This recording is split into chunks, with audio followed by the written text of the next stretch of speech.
жұрттың саудаға деген көз қарасы өзгеріп, бутиктары өзгеріп, құтты қонақ келсең қой егіз табады, құтсыз қонақ келсең қойыңа қасқа шабады дейді. Міне осы тойға әлемге танымал Құрманғазы атында болтаспын. Бүгін ашық алаңда өнер көрсетті. Тура шетелдің бір солай емес. Сондықтан той қыласын, үлкен дәстүрге айналсын. Осы Ойыл Кокжар жәрмеңкесінде тек қана осы республикалық емес, үлкен халықаралық үлкен шаралар, тек қана сауда саттық емес, өнердің үлкен жәрмеңкесіне айналсын, спорттың жәрмеңкесіне айналсын.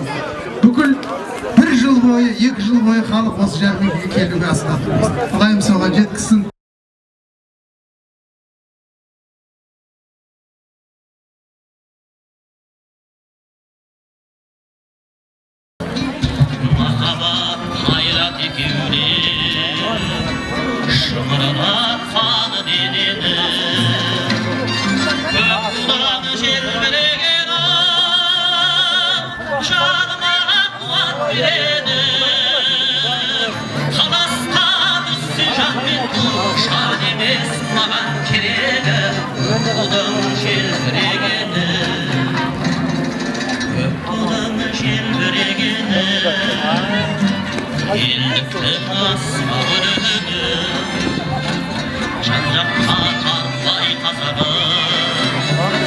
Бір сөзге жинал дегені